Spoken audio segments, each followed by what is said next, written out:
In today's real estate business, understanding market conditions is so critical because price is not just about CMAs anymore. It's about inventory and demand and competition and how buyers are behaving. So if you don't want your listing to sit, you need to lean into this. Hi, my name is Joe Mangum, and I deliver clear and candid wisdom for real estate professionals. And today we are doing Markets 101. Now, I'm going to start with a couple of fundamentals, and you might be going, Joe, I know these fundamentals. Okay, we're going fast. Hang in there because we are going to show how pricing and markets work with one another. This is crazy important information, and it is going to be something you're going to want to show your sellers. I promise. Okay, number one, the market is a pendulum. It swings all the time. The only thing we can be sure of is that the market moves. And so if you're sitting there in a market right now that you like, and you're like, oh, this is great, it's going to change. I promise. And that's okay. Now, fundamental number two is this. I hear agents all the time say, it's a good market, it's a bad market, it's a balanced market, all in the same office. Who's correct? Well, it could be everybody. We are constantly getting information or emails that say your zip code right now is this kind of market. Don't fall for it. It's not that simple. You can take one town and have two or three different markets. You can have a seller's market in one area and a buyer's market in another area and a little pocket that's balanced. And that can happen all at the same time. So don't fall for that idea that it's one or the other. It can be easily a combination of factors that can change what kind of market it is. That means you're going to have to be a student about markets and understand that. Because if you think your market's in a buyer's market and it really is in a seller's market, you're going to have struggles selling that house. All right. Number three, speaking of good and bad markets, there really isn't a good market and there really isn't a bad market. There's just markets. I want you to think about it.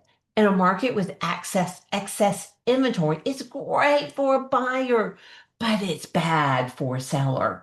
And if the market has very limited inventory, it's great for a seller, but it kind of sucks for a buyer. So stop thinking about markets as good or bad. You're doing yourself a horrible disservice thinking that way. And by the way, if you think of them as just markets, you will continue to make money through any of the markets. Really, you will. Just stop thinking of them as bad or good. I promise you, there's sweet spots in every market. All right, next one. How many times in a given week are you asked, how's the market? So now that you know that there aren't good markets or bad markets, refine the way you answer this. For example, instead of saying, yeah, it's great, why don't you say, so are you looking from a seller's viewpoint or are you looking from a buyer's viewpoint? And then when they tell you, give some real live information. Say, hey, our days on the market is blah blah blah. That's really great for a seller. Something like that that proves that you're the bomb. You've got the information, but then also allows you to do this. So, are you thinking about selling your house? Are you thinking about buying a house? So it turns it also into a prospecting opportunity as well as an opportunity to look really good. So that's one of the reasons you should do that. All right. And finally, we're going to get into the markets. And the first question people ask me all the time is, how do you determine markets?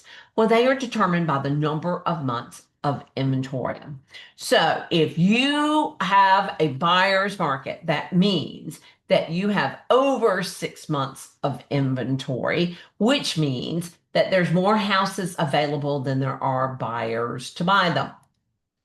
If you have a seller's market, that means there's less than 6 months of inventory and there's more buyers buying than there are houses available.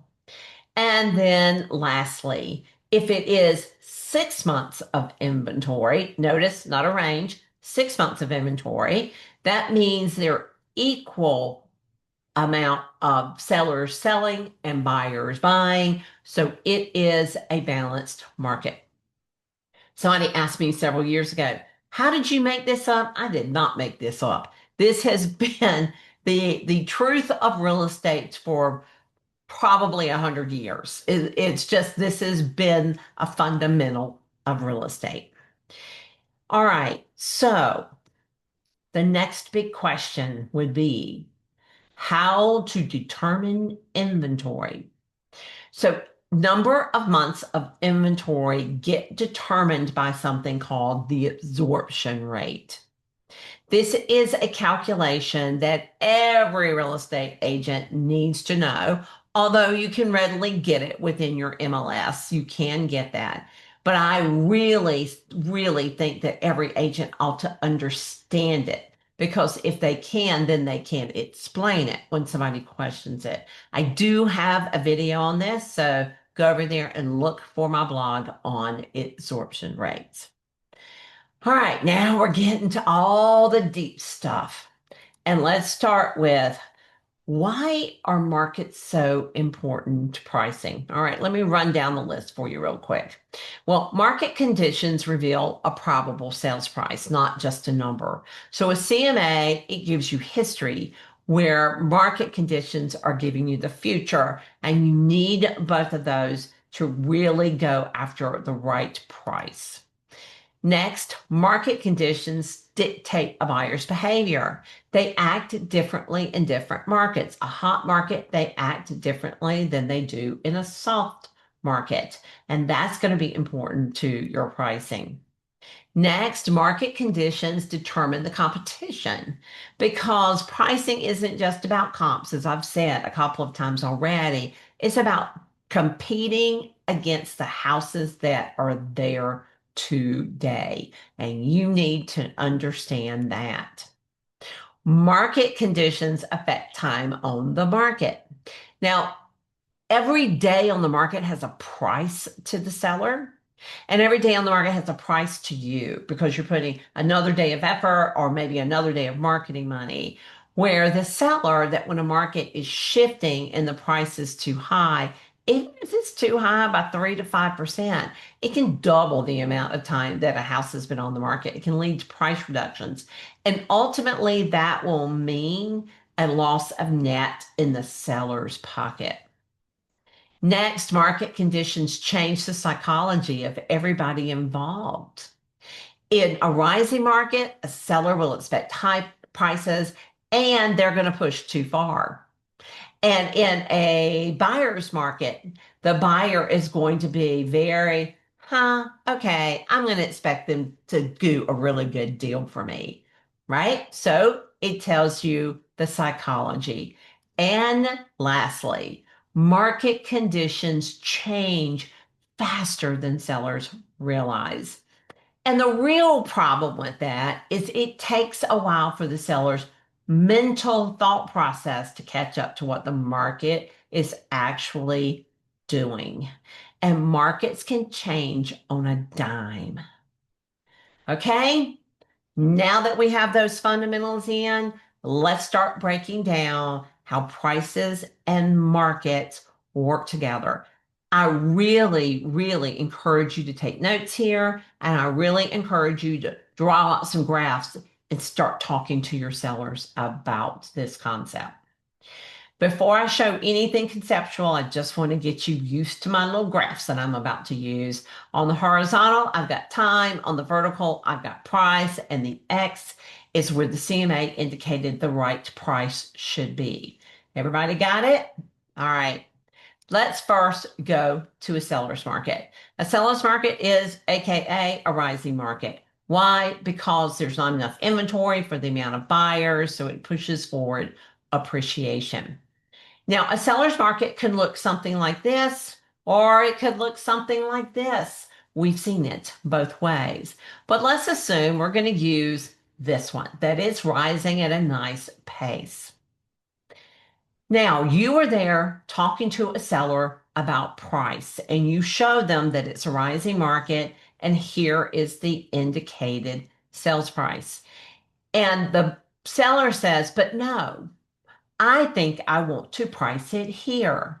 The question is, can they and still sell their house? And the answer is yes, they can. Why? Because the market is rising. Now, there is a risk to this. Risk number one is that the seller gets impatient because the seller's got to wait for the market to come up to the price. So, how fast the market is rising will indicate how long they have to wait.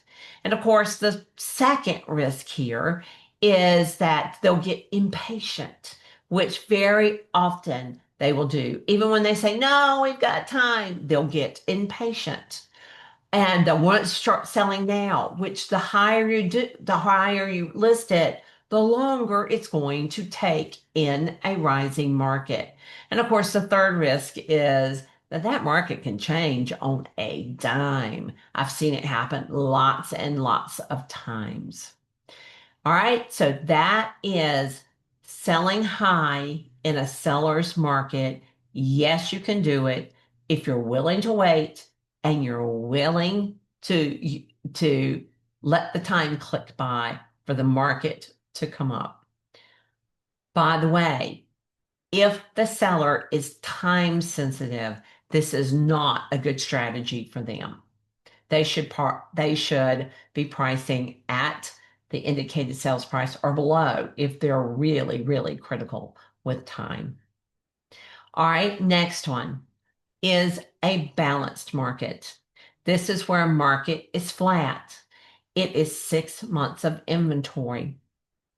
If a seller comes and says to you, I want to price above the CMA indicated price, then this is going to be their situation because the market is not rising to their price. They will ultimately have to go through price reductions, either one big one or several small ones. And at the end of the day, they will likely sell for less than the CMA indicated price had they sold it had they priced it at that in the beginning. And so not only that, but they've wasted a lot of time. And the more time that clicks by on a seller, the less the market will like it and the more negotiation will get done with the buyer, and they'll ultimately sell it way less than what they should have. And lastly, we have a buyer's market or a falling market. The market is going down. There's a lot more inventory than there are buyers to buy. And unfortunately, many times I will see a seller do this. A seller will do the sales price, will ask for a price over the indicated price, even in a falling market. I just recently saw it. And what happens is they get in their mind, this house ought to sell for X, and it's way over the indicated sales price via the CMA. But they feel cocky and they decide to go out there and put it out there for a higher price just to sit.